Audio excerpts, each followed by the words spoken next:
kayang ibigay ni Troy Rosario sa Barangay Ginebra, inilabas ng PBA. Ibinida naman ni Coach Yeng Guiao ang ginawang paraan kung paano nila binakbakan at padapain ng SMB. At ang FIBA, inilista na si Carl Tamayo bilang isa sa mga breakout stars ng nakaraang window ng qualifiers.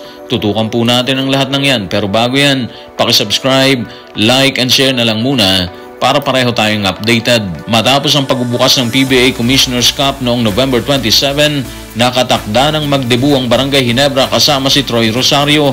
Kaya naman bukod sa pagbabalik ng grupo ni Coach Team, mainit na din ang debate tungkol sa pagsalang ng dating player ng Blackwater Bossing. Tanong ng ilan, ano ang kayang ibigay ni Troy sa pinaka-paboritong kupunan sa liga? Narito ang kasagutan ng PBA.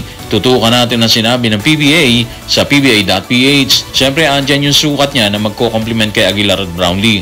At naandyan din ang shooting touch niya that makes him versatile at bentahe sa bawat kupunan na makakasama niya. Sa sobrang pananabik, inaabangan na ni Coach Team si Troy na sa wakas ay makakasama nila sa laban. Medyo matagal din yung hinintay ng lahat dito lalo na yung fans talaga ng Barangay Ginebra. Matagal nilang inabangan ang pagpasok ni Troy Rosario sa kupunan at ngayon papasok siya dito. Pero makakaharap nila ang sobrang init na NLEX Road Warriors kung saan ginisa nila ang SMB nung nagdaang araw. Ibig sabihin mataas ang moral ng NLEX sa kasalukuyan. Meron silang kartadang 3-1 kaya pipilitin nilang mapaangat pa yan. Siyempre sasandalan ulit nila yung mainit na si Robert Bolick. Pero bago yan, dito muna tayo sa pwedeng ibigay ni Troy Rosario. Base sa analisa ng PBA sa kanyang official na website, magiging katuwang ni Aguilar at Brownlee si Troy. Of course, ganun talaga mangyayari dyan. Pero kasama dyan ang pagpapamalas ni Troy ng kanyang pagkamada. Kulang na kulang ang Ginebra sa big man, diba? Kasi nga wala si Jamie Malonzo at si Isaac Go. Kaya swak na swak talaga siya dito, si Troy Rosario dito sa Barangay Ginebra. Ibig sabihin, magagamit siya ng gusto dito. Lahat ng yan alam ni Troy, kaya sigurado tayo na sasamantalahin niya yung pagkawala ng ilang big man ng Ginebra para maglabas ng kaya niyang ilabas sa bakbakan. Lalo na at kaharap nila ngayong 7:30 ng gabi ang isa sa mga maiinit na team sa PBA, ang NLEX Road Warriors. Sa ngayon, dala-dala ni Troy ang statistics na 17 points, 7 rebounds at 2 assists mula sa Blackwater po yan. Solid na yan, di ba? Kaya hindi imposible na maging katuwang talaga siya ng mga superstars ng Ginebra para basagin ang inspiradong NLEX Road Warriors. Kung inaabangan na ang debut ni Troy Rosario sa kupunan ng Barangay Ginebra, ganun din ang kauna-unahang pagsalang ng kupunan sa kasalukuyang ginaganap na Commissioner's Cup.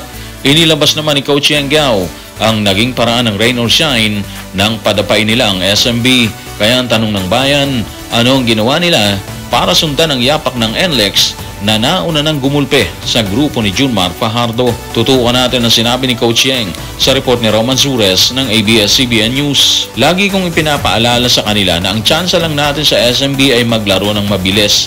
Pag nakipag half court ka sa kanila, wala kang chance manalo. Ang tanging pagkakataon para sa atin ay gumamit ng bilis na hindi sila komportable. Matindi yung motivation na ginamit ni Coach Yeng sa kanyang mga player para padapay ng SMB. Loaded ang SMB, powerhouse sila, pero makikita mo tinatalo sila ngayon ng NLEX at ng rain or shine, di ba? Hindi naman nakakagulat yun Unang-una, nagpa-practice lahat ng players at lahat ng ball club. Ibig sabihin may kakayahan ng bawat team na manalo at matalo sa makakaharap nila dito sa PBA. Pero kung titingnan mo dati, like nung mga nakaraang conference, na sweep lang ng SMB ang rain or shine, di ba? Ngayon, hindi na ganun yung kaso. May pagbabago na. Yung NLEX, grabe din, di ba? Bilis din ang puhunan nila ng bakbakan ng SMB.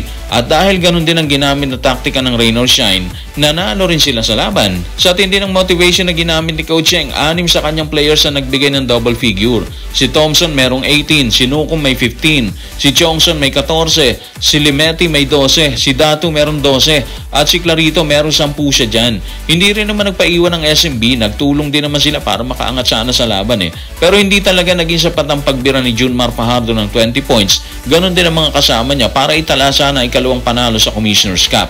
Kaya ang resulta, laglag sila sa 1-2 na kartada. Kartada na kahit medyo maaga pa para sabihin kulelat ang SMB, posible naman na magdala sa kanila yan sa mabigat na sitwasyon kung hindi nila masusolusyonan ang mga pagkakamali nila sa laban. Habang tila nasa delikadong sitwasyon ng SMB bunga ng pagkatalo sa NLEX at Rain or Shine, ipinangalandakan naman ng FIBA ang pangalan ni Carl Tamayo nang piliin nila ito bilang isa sa mga breakout stars sa nakaraang second window ng FIBA Asia Cup 2025 qualifiers. Narito ang pahayag ng FIBA. Tutukan natin ang sinabi ni FIBA sa FIBA.basketball. Palagi natin gustong banggitin kung paano si Kai Sotto ay isa ng veterano ng pambansang koponan sa edad na 22. Pero alam mo kung ano, si Carl Tamayo ay may impresibong resume sa edad lamang na 23. Ang Pilipinas ay may ilang higit pang stars ahead of Carl Tamayo sa kanyang rotation ngayon. Pero sinusubukan din ng Gilas na huwag umasa sa iisang bituin na magbubukas ng oportunidad sa isang versatile player na katulad ni Carl Tamayo na mag-shine. So yun yung beauty ng ginagawa ngayon ni Coach Tim Cone, yung sistemang inilalatag niya para sa pambansang koponan, di ba?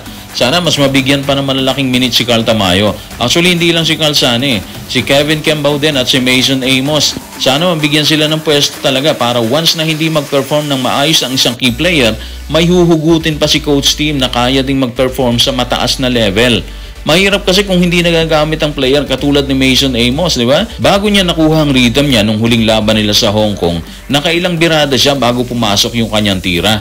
In short, mahirap matenga, di ba? Pero alam naman natin na ginagawa ni Coach Tim ang lahat para mabigyan ng quality minutes ang bawat player. Medyo mahirap lang talagang gawing pantay-pantay, especially kapag mainit ang isang player sa court. Ngayon, napapansin na rin ni FIBA ang ginagawa ni Coach Tim dito sa team, yung strategy niya na nag-shine si Carl Tamayo sa huling laban. Impresibo naman talaga si Carl dun nakahatak siya ng rebound, sabay follow-up na rin na mahirap gawin sa ilalim kasama ang opposing team. Sa ngayon, 4-0 na tayo ang Gilas Pilipinas, kaya naniniwala tayo na gagawin ng New Zealand ang lahat sa third window para basagin ang Gilas, di ba?